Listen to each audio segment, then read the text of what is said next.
Good afternoon, everybody. I'm the last to go here. I'm Becca Munich.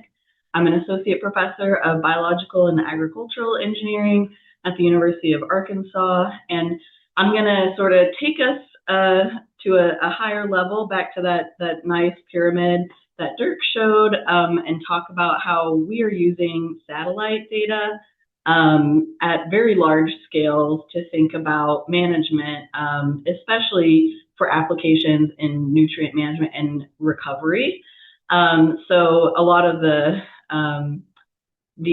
things that we heard about from both Nestle and Dirk in terms of how drones work really apply to satellites, but what you'll start to see is that the resolution and information we can get can vary quite a bit from what you can do when you're closer to the ground. So I'm going to dive right in, and before I do, I like to always thank my team, a lot of students, scholars who contribute to this work and other things in my lab, because they're the ones doing all the hard stuff. So I like to thank them before I get started, and because this is a new audience for me, and I like to show kind of what my research program really does, since I'm going to be talking more from a research perspective and less as a kind of on the farm application perspective. So we really like to work in the area of modeling and management, which involves a lot of use of satellite derived data and remotely sensed data to inform and verify those models, with the ultimate goal of thinking about what are some nature-based solutions that we can apply for water management. So we kind of work in this really large space, and I just like to show that. It also helps show, why we're doing the work that I'm going to talk about today.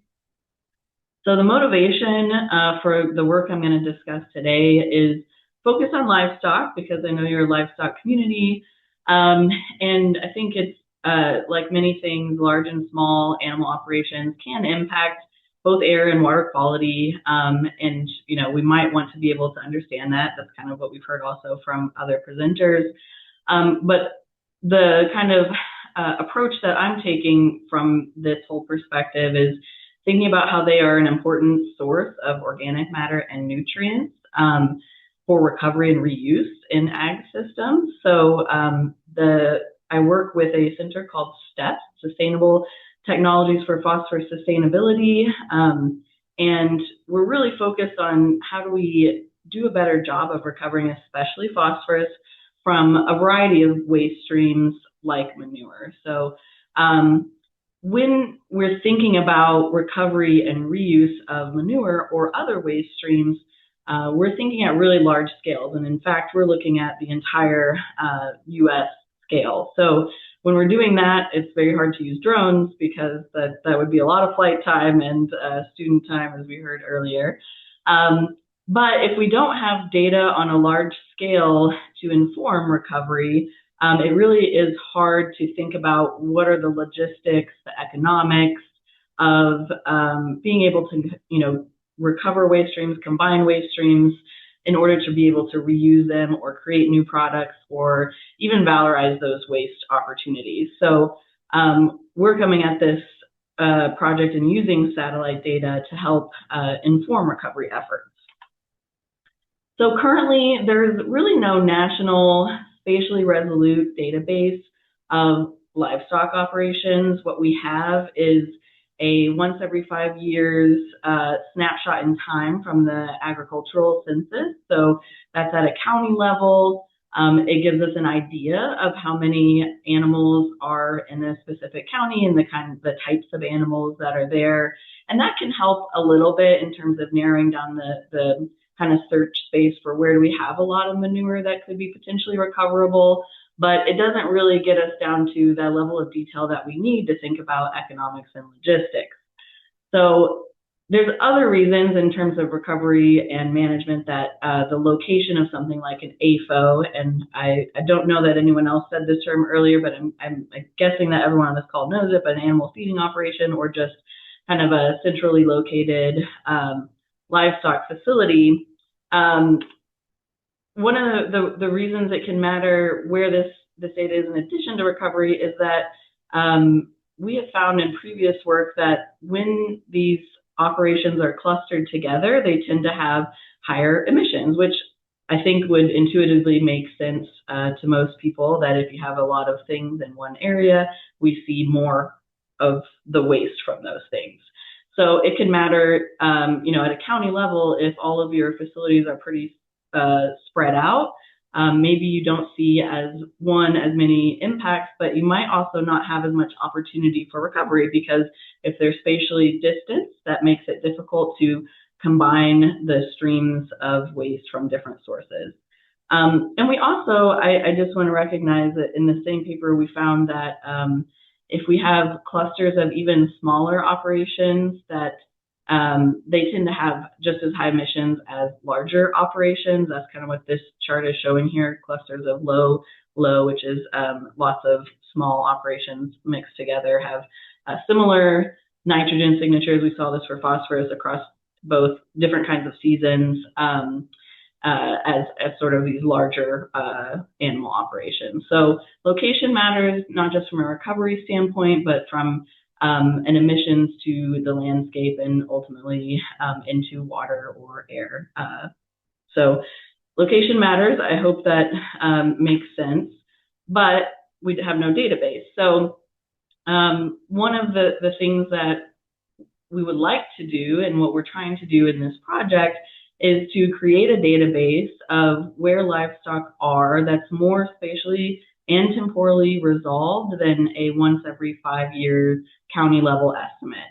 And that helps us with thinking about strategies for recovery, because we can think about, which specific waste streams are located where. Could they be feasibly economically combined to promote recovery or not? Are they too spread out?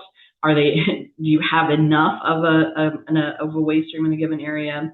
But we run into technical complexities. So I'm just showing with this picture, this is specifically on larger animal feeding operations, just what they look like from just typical satellite imagery that you would find if you just got onto Google Maps right now and just looked from above. So if there's one thing you can kind of see, is that they look different to the eye.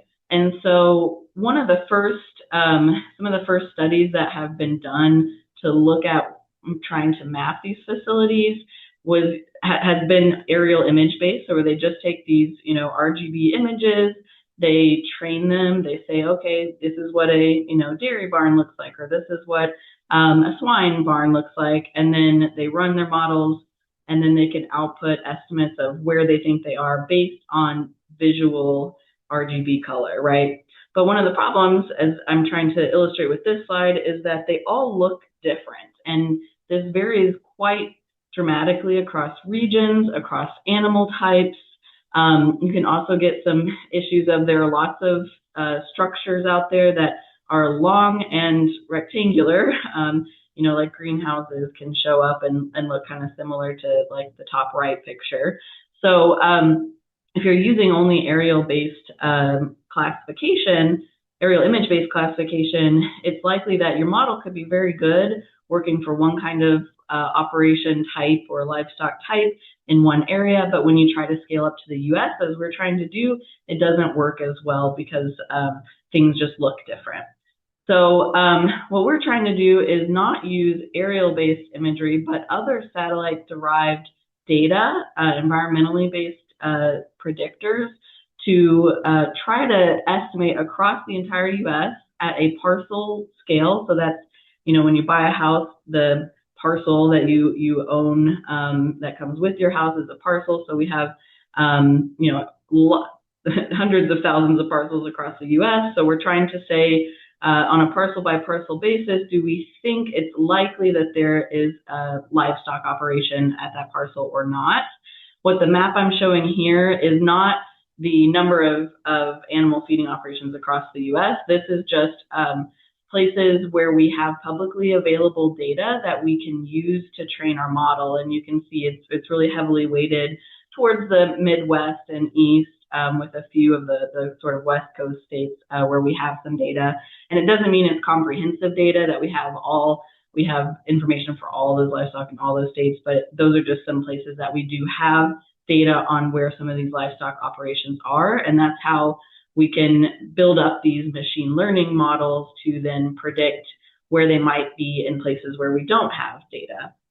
So what we've been doing in this paper that we published, which is in the bottom left, is, again, not using aerial images, but a lot of other satellite-derived products. And these are typically made from taking those sensors that Dirk was talking about and usually developing some sort of model to estimate things like we see in the upper left are our sort of environmental data. So evapotranspiration, we have vegetation indices, we have percent tree cover, land cover, surface temperature at the land interface. In the bottom left, we also looked at some socioeconomic variables, which are not satellite derived. Those are reported in the census. We also have some estimates of inputs of phosphorus and nitrogen from, again, not satellite derived, but other data sources. And what we're then trying to do, again, when I'm showing this kind of middle piece, is some of that parcel data. We're trying to look parcel by parcel and say if we think there might be an AFO. The map over here on the right that's got the purple, again, those are just some facilities where we have data, not a comprehensive data source, but that's what we're using to train this model. And so what we end up in the end with is a model that has some accuracy. We talk about accuracy in a lot of terms, but an overall accuracy here is around 0.92 to 0.94. We have different versions of the model. The closer to 1, the more accurate the model is. One of the challenges we have is that we have a lot of data for where some of these livestock are, but we have to create also the opposite data where we know that there's a parcel without an AFO or a livestock facility. So we do have a little bit of bias in there, but what I'm showing on the leftmost figure are some of the variables that were important predictors, like total phosphorus inputs, percent tree cover, and then land surface temperature. Those kinds of things help us to separate out parcels that had animals on them or parcels that did not. So this model is kind of we think of it as like a first pass for developing this national database. And that's what we're kind of continuing to refine and work on. But we have a lot of questions. So even if we can say we know where some animals are in terms of recovery, or we know where at least some structures that look like they house animals are, that doesn't tell us, are there actually animals in the barn? Where I am currently, and even where I was previously in Arizona, as urban lands have sort of expanded, a lot of our livestock operations have moved outside of where they typically were. So we have abandoned barns. So, one of the questions we have we have a structure we think might house some animals. Are there actually animals in it? We've done some preliminary work to look at some of that thermal data that Dirk mentioned to just say, is this likely an active operation or not? And we're still testing that out. This is one of those things that at a satellite scale, the resolution can be kind of difficult to, be very certain. We certainly can't say, exactly how many animals there are, but we might be able to distinguish if it's an active barn or not. And then you can think about applications on a more localized scale. But again, for us, we're trying to figure out where the manure is to think about how best to recover it. And then let's say we think there are animals in a given barn that we've identified through some satellite approaches. How many animals are there and what kind? This is really important from a recovery standpoint because different amounts of animals obviously generate different amounts of manure. So the more animals, the more manure, but not all animals are created equal in terms of how much phosphorus is in their manure.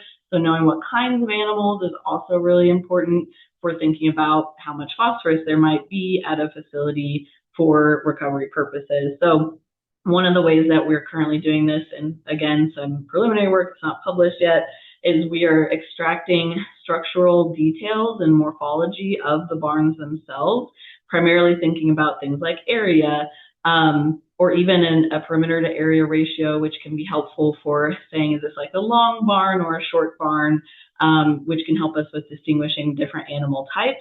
And we're trying to estimate, what kind of animal is in there and how many could be housed in there. Again, it's not going to be a perfect estimate because barns, again, can house a bunch of animals, but they might not be full. So it just gets us a little bit closer to what we're looking for. And so we've had some preliminary success in here with some machine learning. Here I have a random forest model, which is basically if you've ever done a decision tree model where you use different variable predictors to predict something, this creates a random forest of those decision trees and uses various metrics to try and pick sort of the best predictors.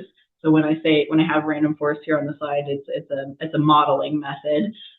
But here I'm just showing, the actual live weight of animals based on some permit data that we have versus what our random forest predicted live weight is.